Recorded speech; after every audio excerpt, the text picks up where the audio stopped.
international startup incubator. We help talented entrepreneurs globally to launch their startups.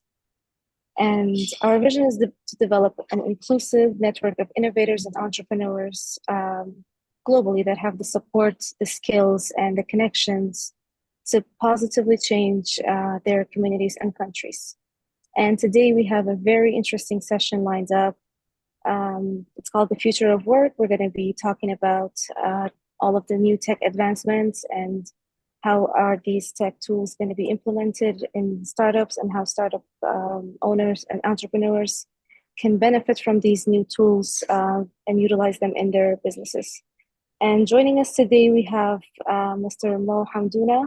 He's the executive director of MoWorks, and I think I would not be doing it justice, so I want to give you the floor to delve more into the background of what you do and all the amazing work and expertise you have. So please, Mr. Mo, the floor is yours. Thank you so much. Thank you for having me. It is really my absolute pleasure to be speaking today to your audience, to your community, to the members of the 51 Labs. I reside in Australia. MoWorks is a creative agency that work with companies who we believe they empower and build a better future. And together we work with them on their brand positioning, in their digital transformation journey, and on their growth journey. And after years of doing this here in Australia, as I mentioned, it's a real pleasure to bringing as much as possible or bring back value to close to home in the beautiful country of Iraq and the community over there. Today topic is one of those kind of dear topic for us, the future of work, and more from a technology point of view, how the technology will affect our work in the immediate time and potentially in the near future as well. In this session, just a quick overview. I'll be running through quick presentation, starting with just more an idea and the concept of how potentially the future of work will be, and then we'll dive more into more substance kind of topic and some of the tools that we currently use and potentially more and more people will be using as well. Let me start by sharing my screen.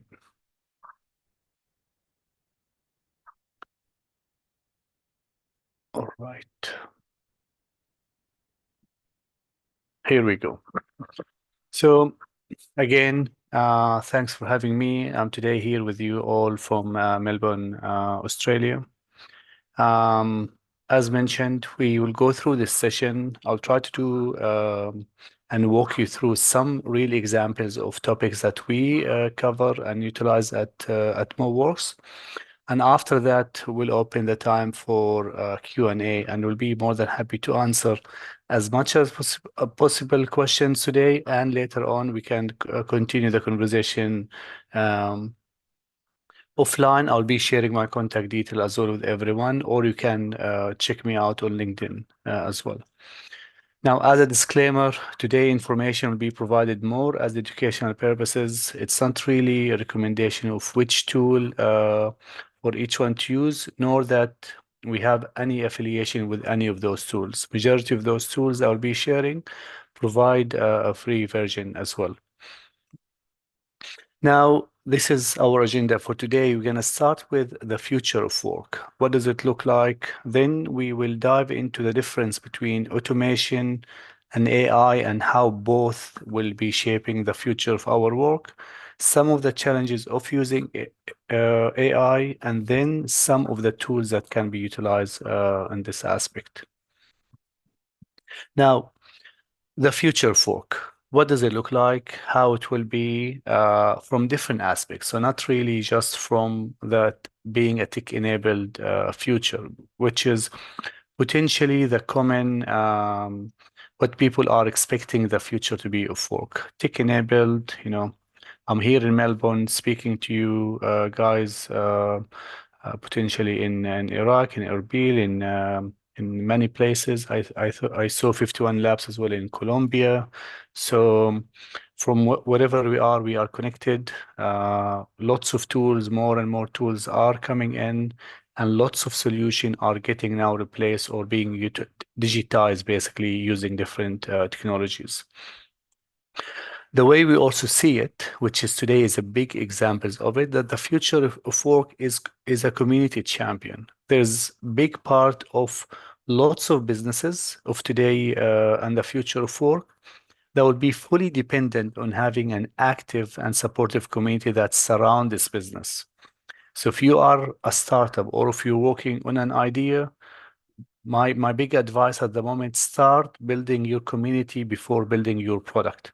Start having a simple space where you gather the potential customers of the future, and potentially you can gather them around the problem that you're solving, the solution that are currently available, or to start building and co-building basically the product with them. Later on, you can continue to grow and work with them to continue to customize your product. So having this having those community aspect early on in any stage of business, from being a startup all the way to B2B and large enterprise, potentially the way to be for the future of work.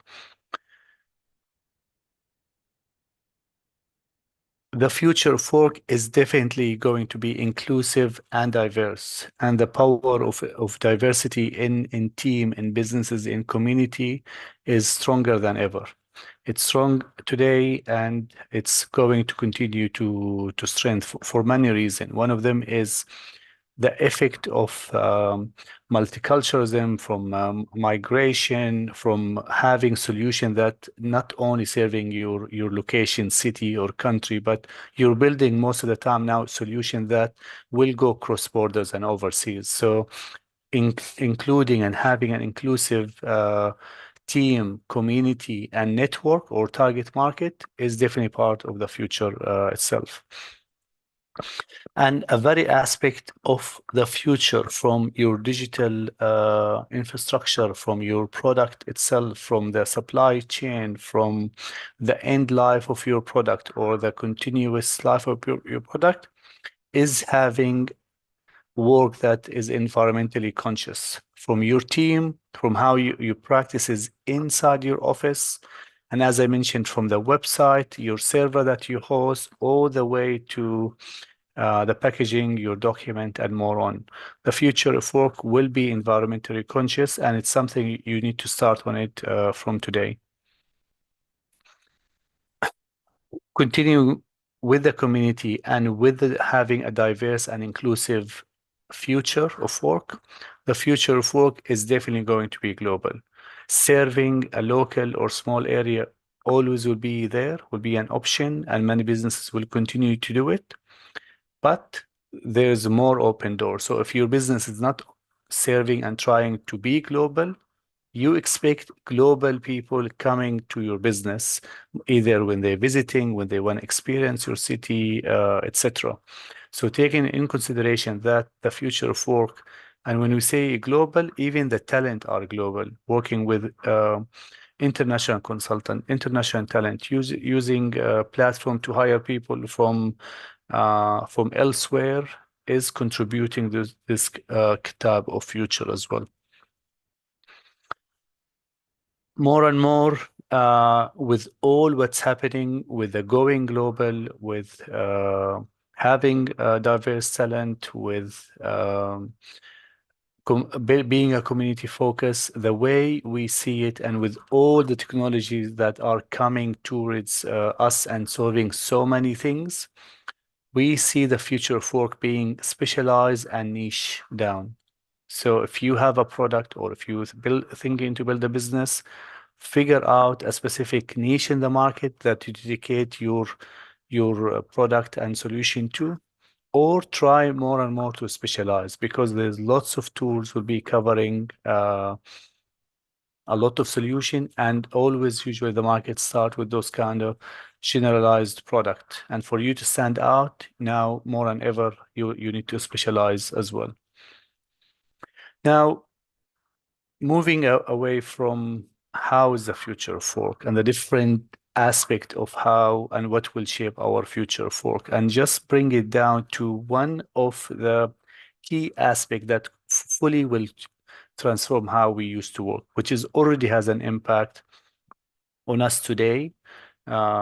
Big impact and big change from exactly where we were last year this time. Like if you think about it, last year in end of April or May, and look behind how much 1 year has transformed us, from new tools, a new software, a new way of thinking.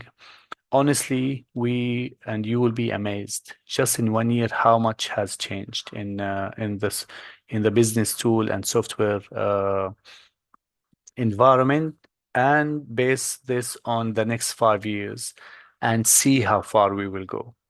It's going to be a very interesting ride, very interesting journey, and honestly, as they say, AI and automation will not be replacing you, but people who are using those tools most likely will.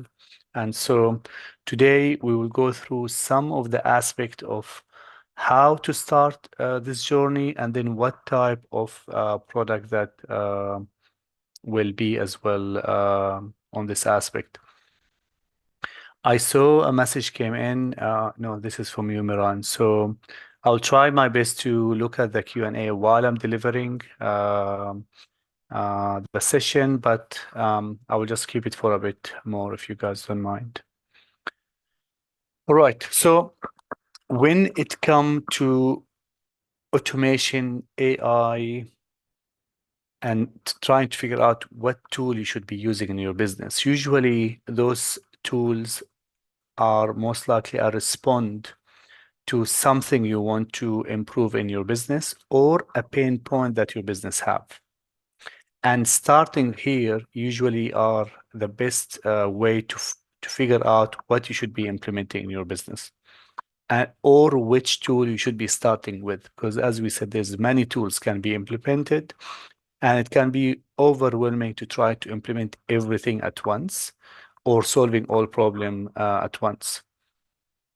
So what I'm sharing here with you is potentially some of the early way of thinking, how you want this kind of future of your work, future of your business to be, by looking at the primary processes or the stuff that you do it on a routine basis, on daily basis, or you do it or it has a high impact basically. And this is where you want to start. You want to define those processes, you want to analyze it, and you want to create this kind of rundown of those ones. And then from there, you want to start thinking how you can automate it and which technology are best for specific or every specific process. So this potentially way or order of thinking will allow you to focus on the opportunity or the problems or the main processes that your business have, and then solve it, instead of finding a tool and then trying to figure out how I'm going to fit this tool into my business because everyone is using it.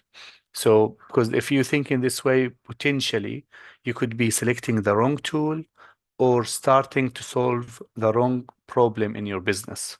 And that's the key why you want to think it in reverse. You want to think of the main pain point you have, the most important processes, or the most valuable processes that your business have. Now, when it comes to use of AI or use of automation to improve your business, usually or potentially will be looking at automation or improvement in different ways. Some of it can into, as we mentioned, repetitive and manual tasks, streamlining the important processes, analyzing complex data, or reducing error and improving quality of the business itself. Now, this come in different challenges that comes with it.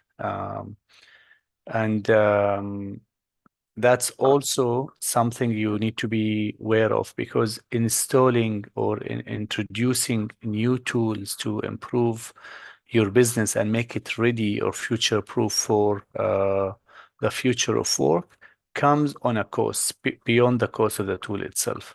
One of them, the cost of finding the right tool, finding the right use cases and solution, or trying out. There's many tools already for every or for most problems. Which tool is best?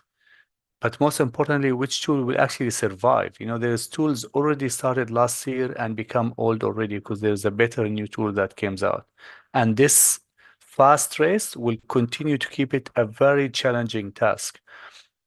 So if someone out there listening and you're not sure what you should be doing, maybe you can be a tester of tools and recommending it to some people, because the amount of tools that we tested in the last 6 months, I believe between different team of my members, we tested over 40 different tools.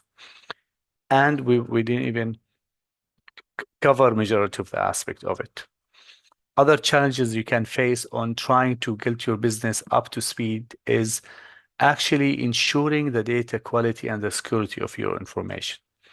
Or, if you guys some of you has been using ChatGPT, for example, already people start noticing the content that comes out from ChatGPT. It come quite rigid, well structured, using lots of big synonyms and big words that this is not how you sound usually or how you talk, and people start already figuring it out. Imagine this in less than 6 months, people can sense that this content has been modified by AI, of course, or we all can see the images that have been modified by AI. Another one, which is very important, is actually training your team on using this new technology.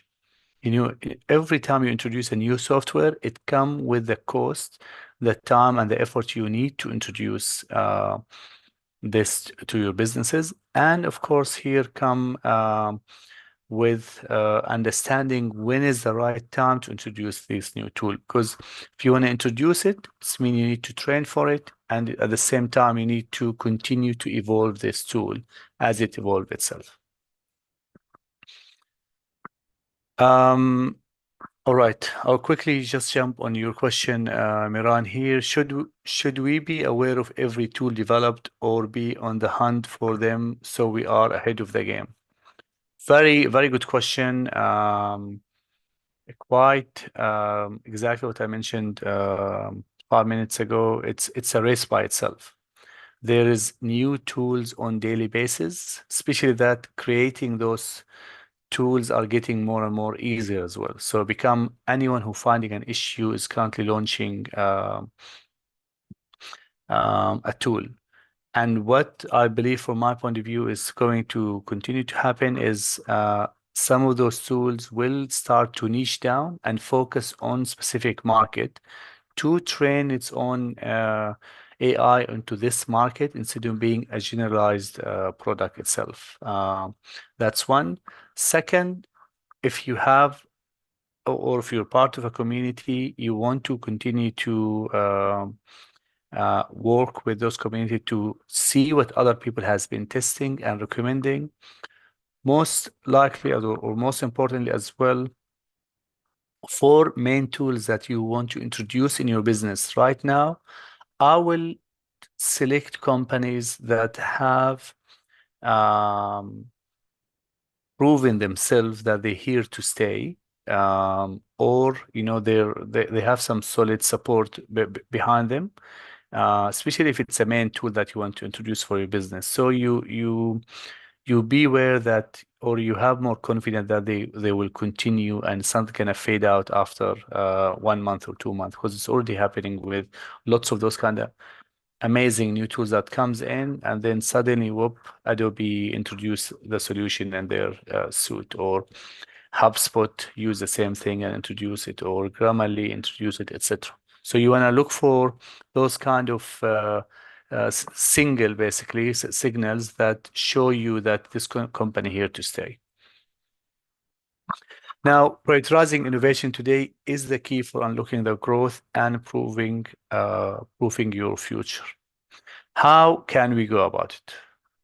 I I walk you or I talked about it shortly and started by really identifying your goals, your challenges as one of the most important starting point, because everything will fit after that if you start with the right challenge for your business, the big pain point that your team is facing, or your customer, if you want to focus on a customer experience point of view, or something that is very crucial for your business, and nailing it down and future proofing it or minimizing any risk or error in it is worth it.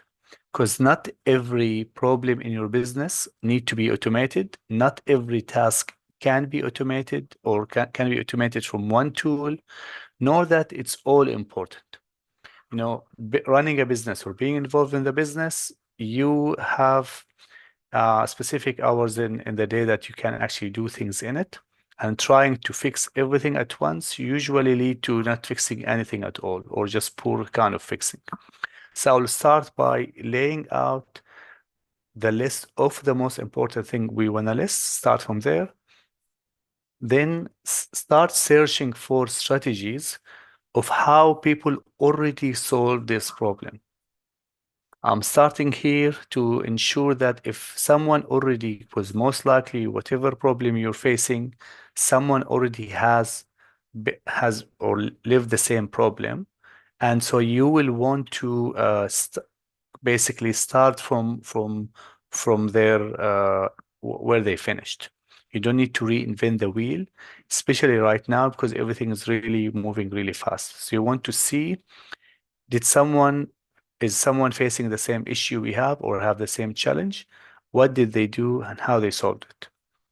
Once you have it, once you've done your research, you want to plan and define those kind of main problem you want to solve.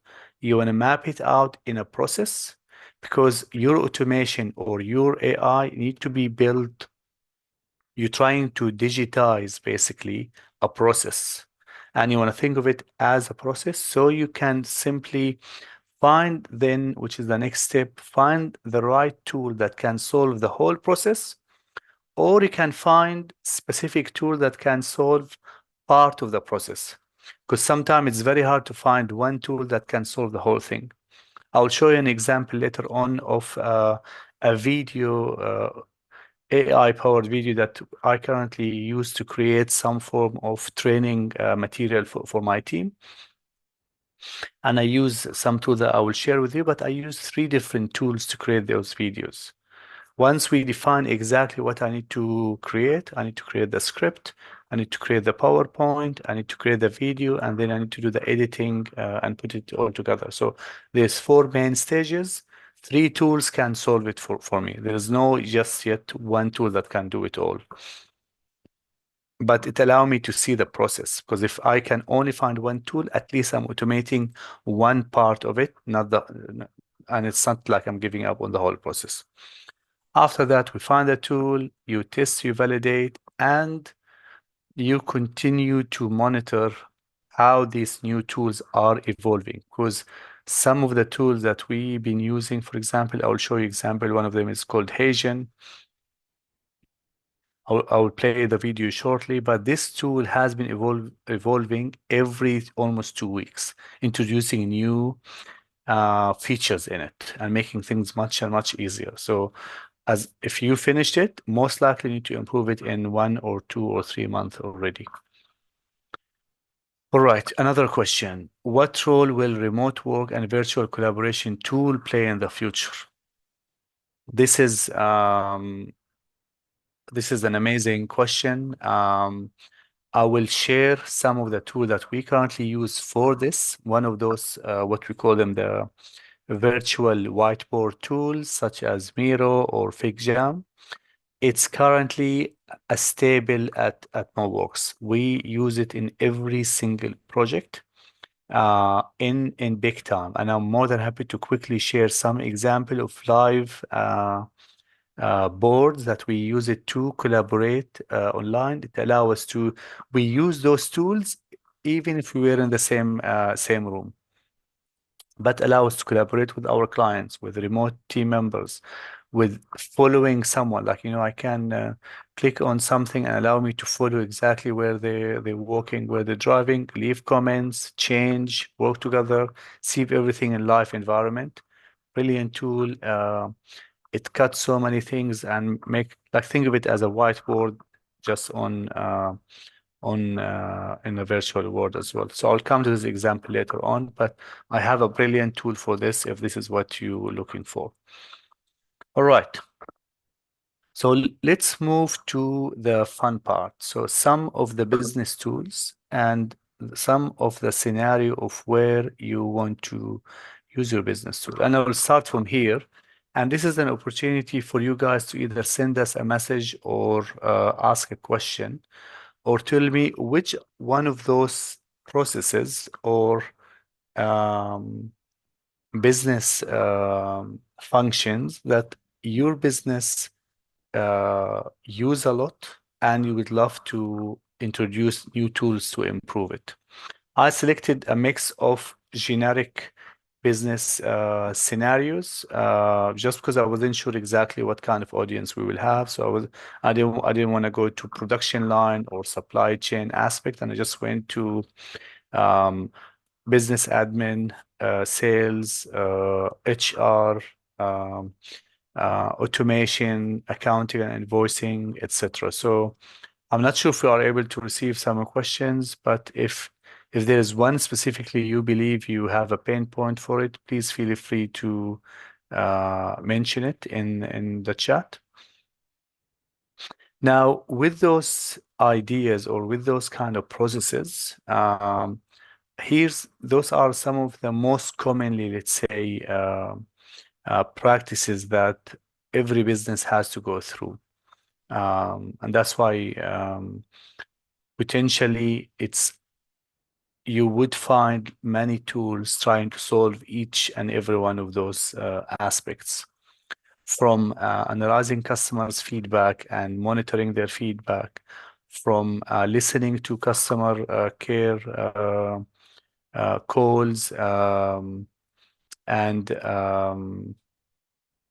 sorry, I lost my screen actually. Where is it? From listening to customers' calls and trying to understand their sentiment, how they like, taking notes of the meetings, from adding note taker in meetings to everything else. So there's lots of tools that currently can be utilized. Some of these tools are here. So I'm not sure how much you know of these tools, but I want to walk you through some of those examples. One of them is this repurpose.io. It's a marketing tool, and it's quite helpful in social media and different channel aspect. Think about it. If you produce one important content as a blog post or as a case study, this tool allow you to repurpose this content in different formats. So it can strip out this article into different video scripts or a real content, and then it create different social media posts about it, and then different X or thread, Twitter threads, and then create a content for it to be in a PDF carousel for social, etc. This Heygen, it's an AI powered video creation that allow you to build avatar of yourself and then introduce your voice to it or train your voice to it or simply adding voice to it. I will share with you an example here. It's a video that I built to train our team on one automation of how to do cold email outreach. And it's this video fully developed and created by AI. I don't think I can make you hear the actual voice, but I will see.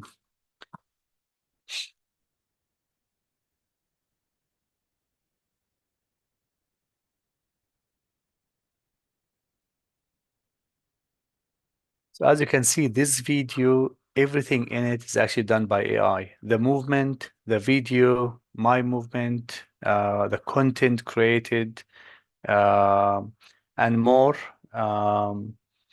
created from there. I just want to take you to another scene as well.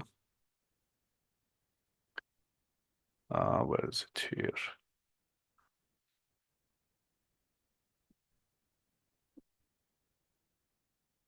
All right, so going back here, another tool that we usually use is this Agent GPT, which is something available inside ChatGPT. And I'm not sure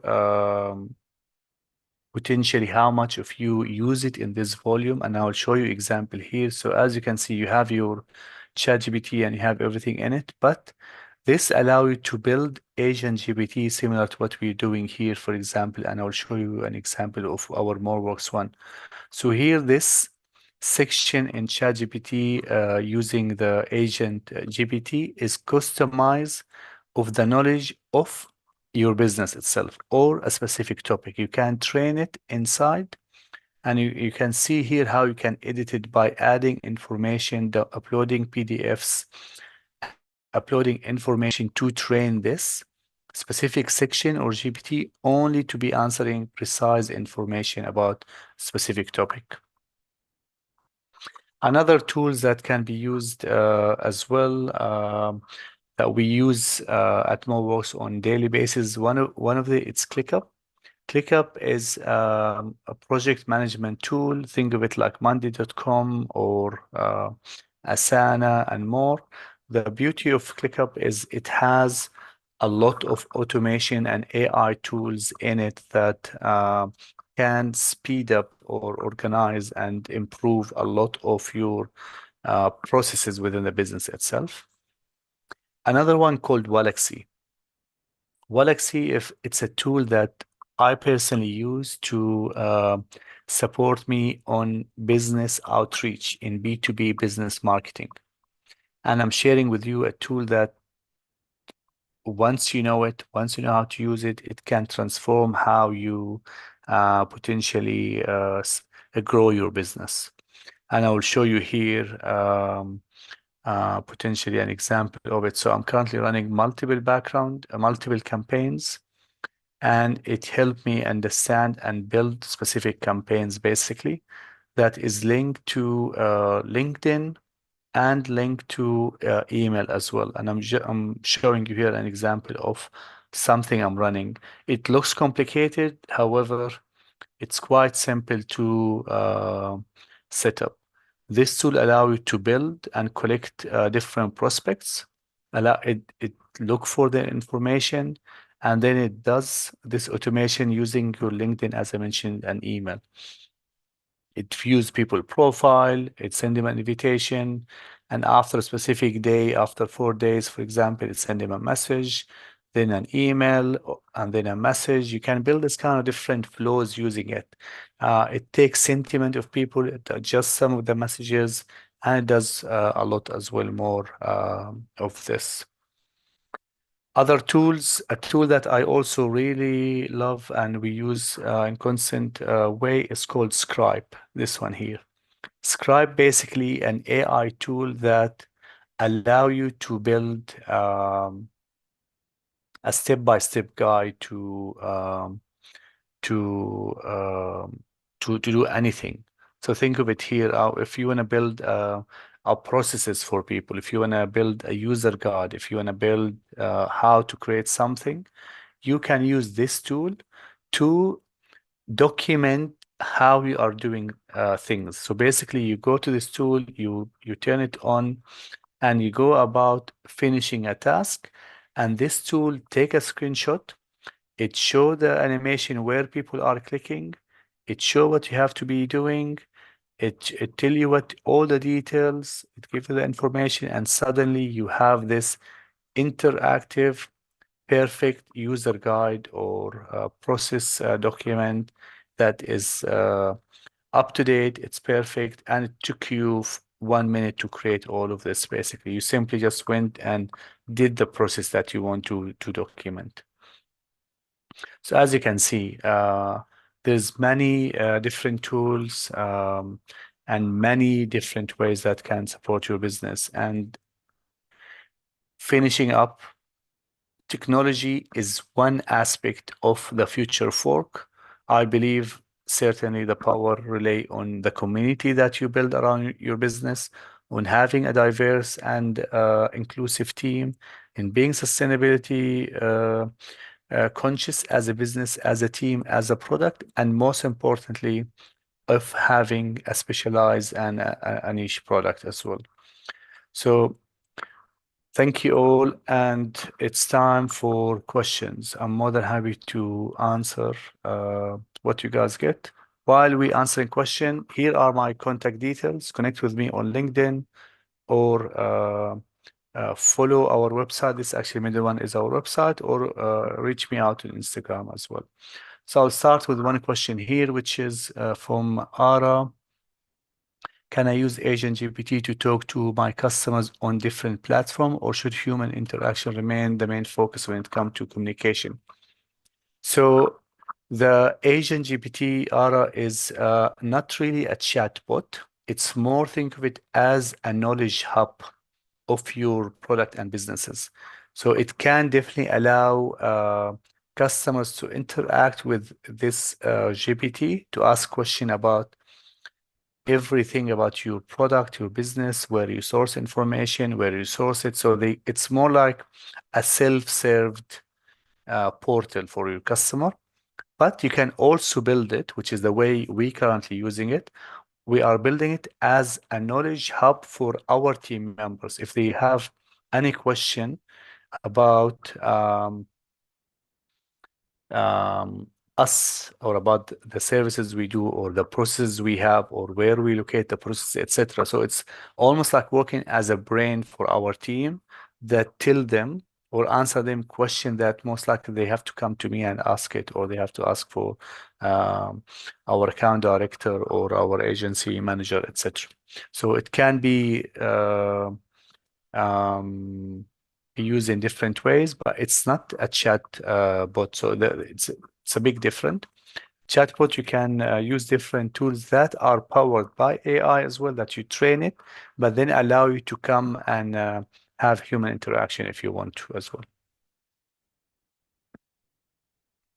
I hope this answered your question.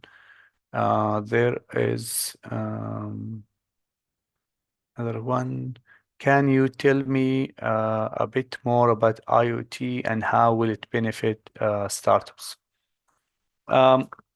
Perfect question. I will tell you an example of a project that we are currently working on. It's a project that help monitor electricity and energy consumptions at homes.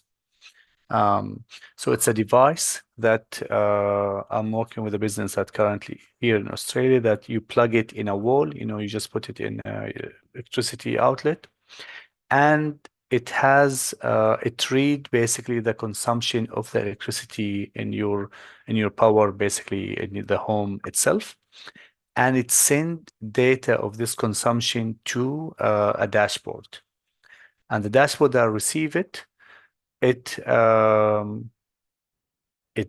verify the information, it's analyze it, understand how much you use your data, when do you use it, not your data, your power, your electricity, what time, how much you are paying for it, and then it recommend for you which service provider you should be switching to based on the analysis of your information. So this is one example of how to use an IoT device, link it to AI, and obtain analysis or insight out of it to either recommend solution, to change behavior, or to give you insight as well on a specific topic as well. I hope this answered your question. More than happy to discuss more if you have more to it.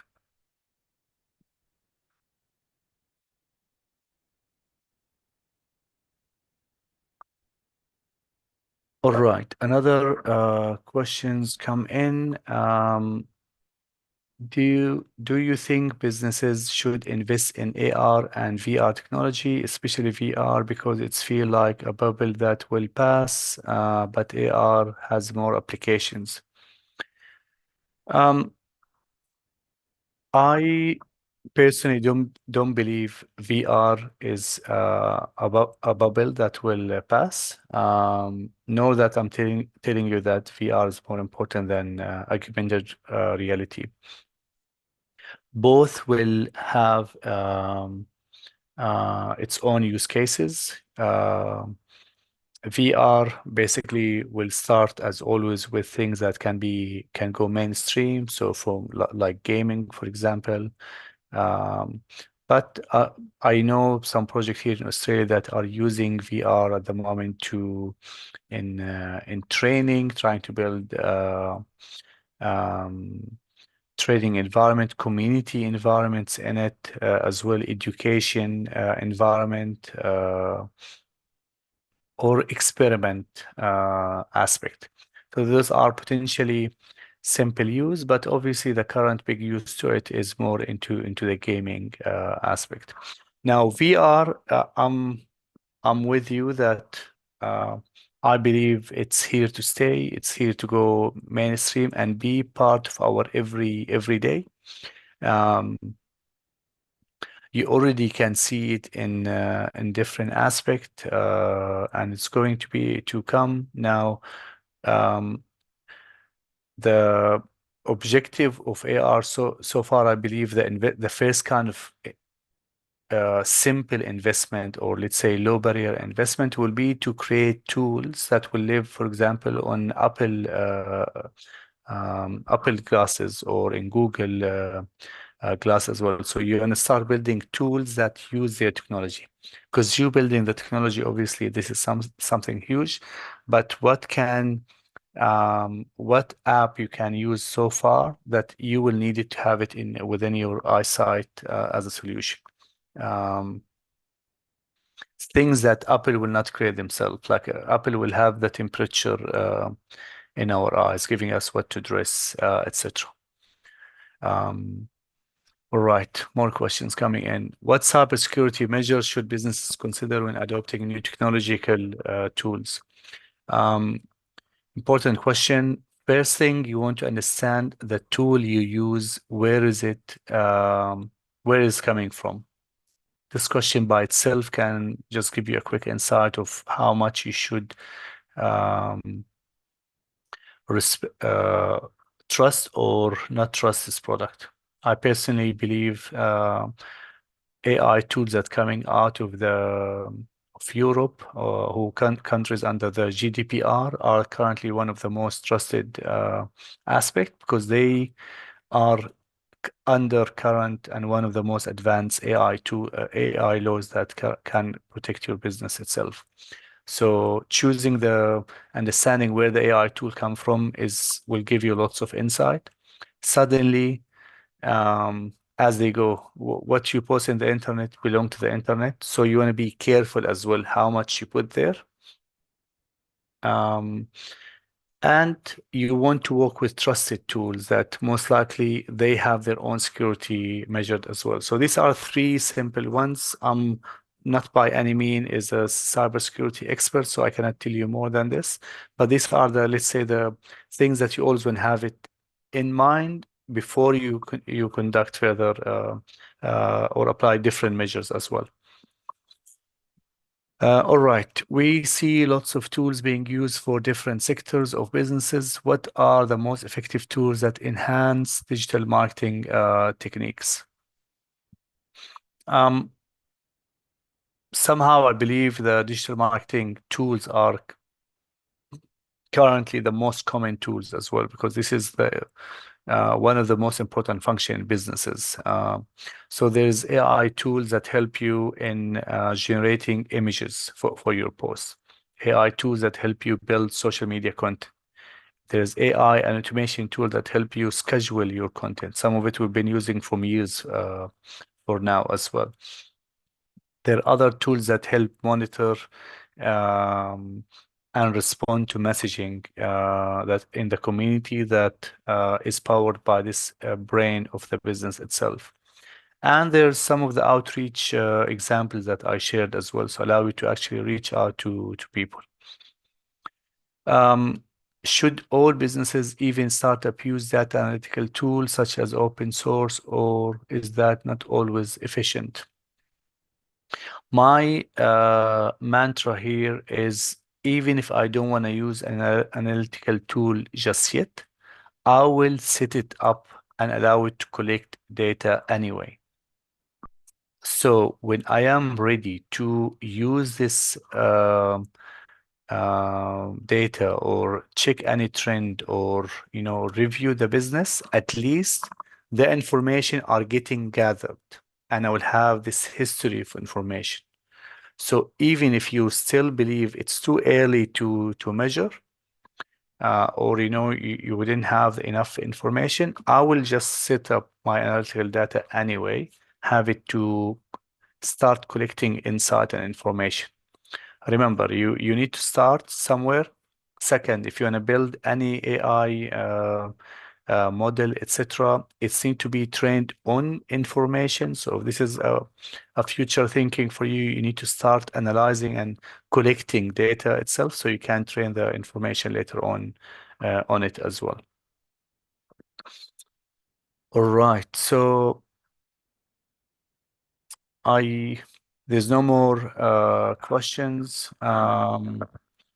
So I appreciate all those kind of questions. I'm not sure if I'm missing questions that comes elsewhere or in Facebook. So um, let me know if there's anything else. Otherwise,